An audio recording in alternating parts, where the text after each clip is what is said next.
रूस और यूक्रेन की लड़ाई को लगभग 2 साल पूरे होने जा रहे हैं। ये फरवरी में इसका 2 साल हो जाएगा। अभी जिस एरिया में रूस एंट्री कर चुका था यूक्रेन में, वहां से जब वो लौट रहा है ना, तो अपने पूरे रास्ते में माइंस बिछाते जा रहा है। और ये माइंस दो तरह के, एंटी पर्सनल और एंटी टैंक। एंटी पर्सनल पे थोड़ा सा वेट आता है एक आदमी का तो ब्लास्ट कर जाता है, और एंटी टैंक में ज्यादा वेट आता है, उस वजह से वो ज्यादा ब्लास्ट करता है और बड़े व्हीकल्स को तबाह करता है। उस पर कई टन का लोड आता है। तो अभी यूक्रेन के लोगों को, यूक्रेन के सोल्जर्स को ना माइंस हटाने में बहुत प्रॉब्लम हो रहा है। रीजन क्या है, तो कहीं कहीं फेंक के चला गया, और अगर नहीं हटाया जाएगा तो कई सालों तक होते हैं। आप सोचिए कि सेकेंड वर्ल्ड वॉर के खत्म हुए अभी 70 साल हो गए हैं यहाँ पर। उस समय के भी कुछ कुछ माइंस है जो अभी भी फटते हैं वहां पे, क्योंकि वो ब्लास्ट नहीं हुए थे। इधर कभी कभी फट जाते हैं वहां पे, तो इतना ज्यादा तबाही हो जाता है। अमेरिका जब वियतनाम से गया था तो वहां पे भी कई सारे बम बारूद बाद तक में फट रहे थे यहाँ पर। इतना लंबा ये सब का सेल्फ लाइफ होता है। ये बारूद है यहाँ पे, कभी भी ब्लास्ट हो सकता है। जितना समय बीतेगा बहुत कमजोर पड़ते जाते हैं।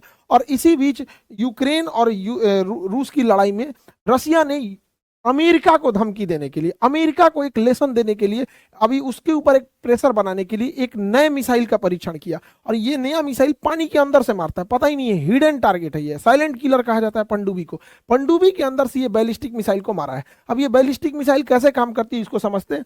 ये बैलिस्टिक मिसाइल यूक्रेन के लिए है नहीं। यूक्रेन के लिए तो छोटी मिसाइलों की जरूरत है जो कम दूरी तक जाती हैं और थोड़ी तबाही मचाती है, उसे टैक्टिकल मिसाइल कहते हैं। तो यूक्रेन के लिए तो टैक्टिकल मिसाइल ही बहुत है। लेकिन जो लॉन्ग दूरी तक जाती है और हैवी तबाही मचाती है उसे कहते हैं स्ट्रेटेजिक मिसाइल। तो रशिया ने अभी स्ट्रेटेजिक मिसाइल का परीक्षण किया, और जो कि पनडुब्बी के अंदर से, देखिए ये जो पनडुब्बी है ये बड़ा शांत दिखती है, इसको साइलेंट किलर कहा जाता है। ये बंदरगाह पे लाया जाता है, ये बबल्स लगाए जाते हैं ताकि ये बंदरगाह से टकराए नहीं, जिससे कि इसके स्ट्रक्चरल डैमेज हो जाए। तो यहाँ लाया जाता है बंदरगाह पे, ये पानी के अंदर चली जाती है। अभी तो ये किनारे पे है इसलिए ये बाहर दिख रही है। इसके ऊपर रबर की कोटिंग की जाती है जिस वजह से इसके अंदर का वाइब्रेशन पता नहीं चलता है, और सोनार के अंदर ये डिटेक्ट नहीं हो पाती है। और जब ये इसको बंदरगाह से दूर ले जाना होता है तो टग बोट से इसे ढकेल के गहरे पानी में ले जाया जाता है। ये टग बोट्स बहुत जरूरी होते हैं। कितने भी बड़ी जहाज हो जाए, चाहे टाइटेनिक हो या भारत का विक्रमादित्य, विक्रांत, जो भी युद्धक जहाज हो जाए, उनको टग बोट्स ही बंदरगाह तक खींच के लाते हैं, और बंदरगाह से भी बाहर करने का काम यही छोटे वाले टग बोट्स करते हैं। बड़े पावरफुल होते हैं, ये ढकेल के लेके चले जाते हैं, फिर गहरे पानी में ही आगे चले जाते हैं। तो ये सबमरीन जो होते हैं साइलेंट किलर है। ये पानी के अंदर चली जाएगी और पता ही नहीं चलेगा, और पानी के अंदर जाने के बाद ये मिसाइल को फायर कर देगी। ये पनडुब्बी जो है पूरा पानी के अंदर चली गई और इसके अंदर से ये मिसाइल फायर कर देगी ऊपर से, और ये अचानक पता ही नहीं चलेगा कहाँ गया। इसका स्ट्रक्चर काफी कॉम्प्लिकेटेड होता है पनडुब्बी का। आगे का पोर्शन तो मेनली इसका केवल एमुनेशन के लिए यूज होता है। यहाँ पर, यहाँ ऊपर की ओर ये वर्टिकल्स मिसाइलें होती हैं निकलने के लिए। आगे से इसके अंदर टॉर्पीडो लगे होते हैं। टॉर्पीडो क्या होता है, अंदर अंदर किसी दूसरी पनडुब्बी को मारना है तो टॉर्पीडो, या अंदर से किसी पानी वाली जहाज को मारना है तो टॉर्पीडो। लेकिन टॉर्पीडो ग्राउंड अटैक नहीं कर पाता है। इसलिए ग्राउंड अटैक करने के लिए, जैसे पानी के अंदर किसी देश के ऊपर हमला करना है, तो उसके लिए आपको मिसाइल की जरूरत होती है। तो वर्टिकल लॉन्च के लिए मिसाइल, सामने के लिए यूज कर देते हैं टॉर्पीडो। कई बार टॉर्पीडो के लिए पीछे से भी स्पेस दिए रहते हैं, टॉर्पीडो के लिए अलग अलग जगह से फायर करने के लिए। अब अलग अलग जगह पे यहाँ पे यूजेस होते हैं इसके। पनडुब्बी का स्ट्रक्चर काफी कॉम्प्लिकेटेड होता है पनडुब्बी का। बेसिकली ये आगे का एरिया हो गया टॉर्पीडो के लिए, ऊपर वाला ये मिसाइल के लिए हो गया, battery system, accommodation system, command centre, APU centre, अलग अलग चीजें होती हैं। पूरी पनडुब्बी की संरचना काफी जटिल होती है। और बड़े साइज की पनडुब्बी पूरी दुनिया में सबसे ज्यादा रसिया बनाता है। उसकी पनडुब्बी बहुत बड़ी साइज की होती है, जिस वजह से उसमें बहुत ज्यादा साइज के मिसाइलें आ जाती हैं। ये पनडुब्बी जो दिखने में शरीफ होती है, इसके आगे का एरिया में पूरा मिसाइल ऐसे भरे रहते हैं सब। यहाँ पे आप देखिए पनडुब्बी के आगे का ये हैच खुल जाता है, और इसी में से अंदर से मिसाइल निकलती हैं सब। यहाँ पे ये पानी के अंदर चला जाएगा, अभी तो इसमें पानी घुस जाएगा। यहाँ पे इसके अंदर हैच होता है। यहाँ देखिए कितना हैच बना हुआ है, 1 2 3 4 5 6 7 8। हमको तो 8 दिख रहा है, 8 इधर है, 8 इधर है, यानी 16 बैलिस्टिक मिसाइल मार सकते हैं यहाँ पे। और हर बैलिस्टिक मिसाइल में परमाणु बम अब यूज कर सकते हैं। बैलिस्टिक मिसाइल बेसिकली परमाणु बम के लिए होती है। तो सोचिए इतना ज्यादा ये पावरफुल होता है। जब इसमें से मिसाइल निकलता है तो पानी इसके अंदर नहीं घुस पाता है, क्योंकि ये पानी के अंदर चली जाती है। मिसाइल निकलने से पहले इसके अंदर स्टीम, भाप छोड़ा जाता है जो प्रेशर से पानी को आने ही नहीं देता। अब तब तक यहाँ से मिसाइल चली जाती है, फिर ये हैच को बंद कर दिया जाता है, और अंदर ये अंदर साइलेंट किलर बोला जाता है इन पनडुब्बियों को। अब ये इतना अंदर से फायर करेगा, पता ही नहीं चलेगा कहाँ है, समुद्र के अंदर। और हिटलर की सेना की ये बहुत बड़ी ताकत थी, यू बोट्स। उसने यू बोट्स बोला था यहाँ पर। तो ये नौसेना का एकदम रीढ़ कहा जाता है पनडुब्बी, किसी को भी पता ही नहीं चलेगा, अंदर अंदर रहेगा, ना रडार में आने वाला है ना किसी में। और परमाणु पनडुब्बी है तो बाहर भी नहीं निकलेगा।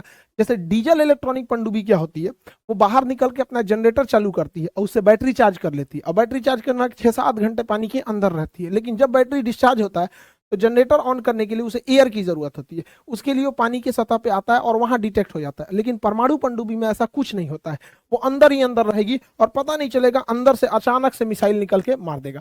तो रशिया ने जो अभी मिसाइल परीक्षण किया है वो ब्लावा मिसाइल का परीक्षण किया। यह मिसाइल बैलिस्टिक मिसाइल है और पानी के अंदर से ही फायर किया जा सकता है। बैलिस्टिक मिसाइल जो है हमेशा लॉन्ग रेंज के लिए यूज होती है, लॉन्ग रेंज के लिए, और ये प्रोजेक्टाइल पे काम करेगा। एक बार ये अंतरिक्ष में चला जाएगा और वहां से अपने टारगेट को सेलेक्ट करने के बाद वापस आएगा। तो इस मिसाइल को अंतरिक्ष में जाना जरूरी होता है, स्पेस में जाके फिर आता है, एटमॉस्फेयर के ऊपर चला जाता है और उसके बाद आके ये हमला करता है। और ये कई पार्ट्स में होते हैं। देखिए इसका रेंज हमेशा ज्यादा होगा, ये ज्यादा तबाही मचाएगा, ज्यादा दूर तक जाएगा, इसलिए इसे स्ट्रेटेजिक कहते हैं। अगर कम तबाही और थोड़ी दूर तक जाता है तो उसे हम टैक्टिकल कहते हैं। इसमें रॉकेट इंजन का यूज होता है। क्यों? क्योंकि जब ये एटमॉस्फेयर को छोड़ देगा तो यहाँ पर हवा खत्म, ऑक्सीजन खत्म, और आपको पता है कि किसी भी चीज को जलने के लिए ऑक्सीजन की जरूरत होती है। तो इसके अंदर जो फ्यूल है वो तो जल ही नहीं पाएगा अंतरिक्ष में, क्योंकि वहां पे तो ऑक्सीजन ही नहीं है। तो इसलिए अपना एगो ऑक्सीजनों का सिलेंडर लेके जाता है और धधकाते रहता है, धधकाओ यहाँ पे धधकाते रहता है। तो जो जहाज या जो इंस्ट्रूमेंट, जो भी मतलब इंजन अपना पर्सनल ऑक्सीजन का सिलेंडर लिया रहता है उसे कहते हैं रॉकेट इंजन। और जो बाहर से ऑक्सीजन सूंघता है इसे उसे कहते हैं जेट इंजन। तो जहाज में लगल रहता है जेट इंजन, हेलीकॉप्टर में जेट इंजन, वो बाहर से सूंघ लेता है ऑक्सीजन, इसे हो गया काम। ई अंतरिक्ष में चल गया, पता चला सूंघ ही नहीं पाएगा। अब हवाई जहाज लेके हम लोग अंतरिक्ष में जाइए नहीं सकते।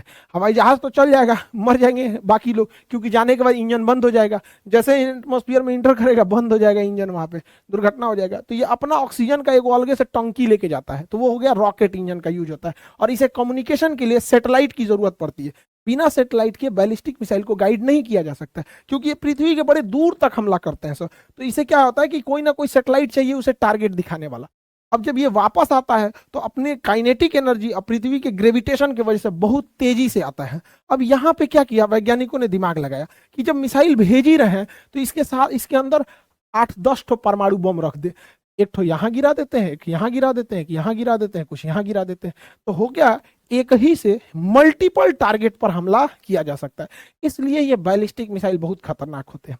भारत को जब बनाया गया परमाणु बम और बैलिस्टिक मिसाइल, तो एपीजे अब्दुल कलाम ने कहा कि ये शांति का हथियार है, क्योंकि जब तक ये हमारे पास रहेगा हम शांति से रहेंगे, ये लड़ाई का हथियार नहीं है। तो हकीकत बात है, नहीं तो आज हम लोग को भी मार देते सो यूक्रेन की तरफ पिटा जाते हैं, कभी गाजा का हाल हो गया रहता। आज को यहाँ ना भारत को आंख दिखाए, पूरा गर्दा लगा के या निकाल लेगा आदमी यहाँ पे। तो भारत की सेना है ना उस तरह के मजबूत, ये सब मिसाइल वगैरह है सब, इसीलिए हम लोग भी सुरक्षित है। तो ये कई सारे मतलब टारगेट को एक साथ इंगेज कर सकता है, मल्टीपल टारगेट को। लेकिन मल्टीपल टारगेट के लिए मल्टीपल सैटेलाइट भी जरूरत होते हैं, क्योंकि अगर टारगेट दूर दूर है तो यहाँ तो रसिया के पास कोई सैटेलाइट की कमी नहीं है, ना ही भारत के पास सैटेलाइट की कमी है। तो ये टेक्नोलॉजी भारत के पास भी है, रसिया के पास भी है, और हम दोनों की टेक्नोलॉजी भी शेयर ही कर लेते हैं। तो अमेरिका के पास भी है ये टेक्नोलॉजी, लेकिन अमेरिका इससे काफी डरा हुआ है, इस चीज को लेकर अमेरिका के लिए एक टेंशन बना हुआ है।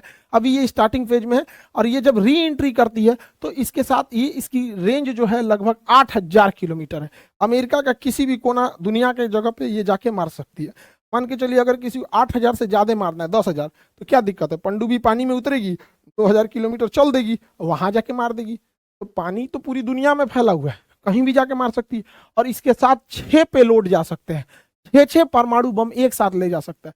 2 गो मारा था जापान के हिरोशिमा नागासाकी में, जापान तबाह हो गए थे। तो अभी अमेरिका के लिए सरदर्द बनाया हुआ है यहाँ पर, क्योंकि ये पनडुब्बी कहीं भी जा सकती है, नहीं भी जाएगी तो यहीं से मार देगा किसी भी शहर पे, ज्यादा उड़ेंगे तो यहाँ पर। अभी अमेरिका भी इंगेज हो चुका है, फंस गया है इजराइल और फिलिस्तीन में। यहाँ उसने 2-2 ठो जंगी जहाज लगा रखा है भूमध्य सागर में और लाल सागर में लगा रखा है, क्योंकि लाल सागर से अगर हटेगा तो हैती विद्रोही इधर से चलेंगे यहाँ पर, हौती विद्रोही, और अगर भूमध्य सागर से हटेगा तो तुर्की और रसिया इसकी मदद करने के लिए चल देंगे। तो इजराइल की सपोर्ट के लिए अमेरिका वहां पे लगा के रखा है अपना जंगी बेड़ा।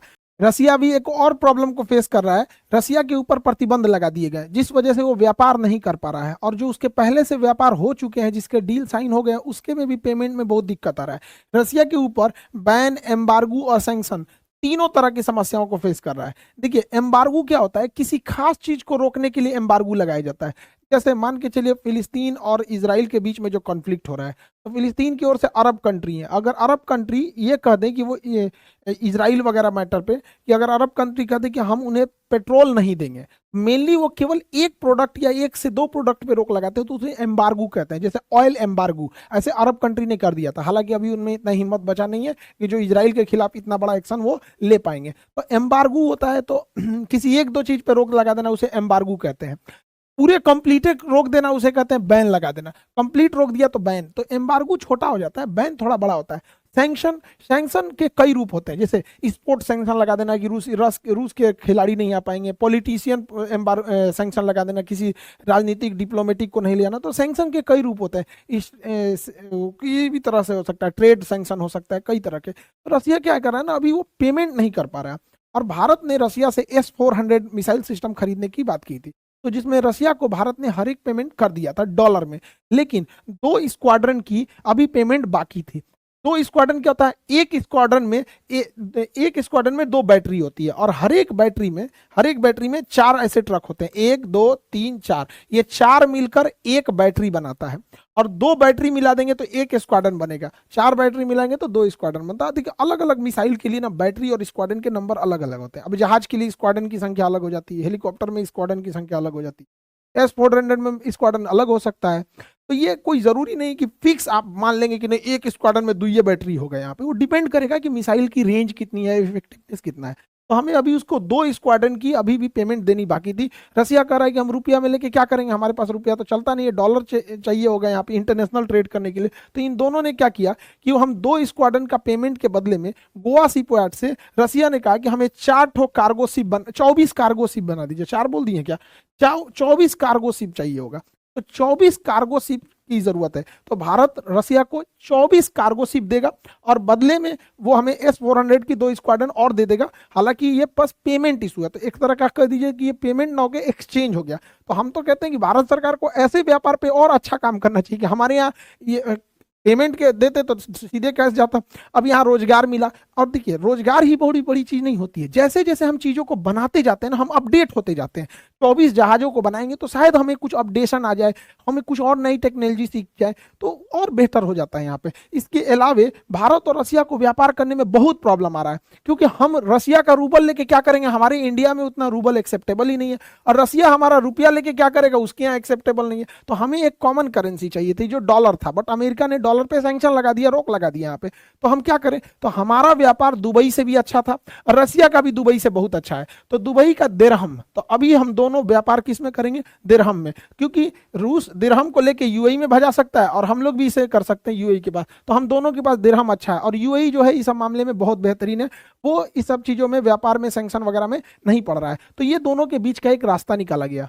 आई होप आप सब समझे होंगे। आप सभी देशवासियों को हैप्पी दिवाली, दिवाली की ढेर सारी शुभकामनाएं।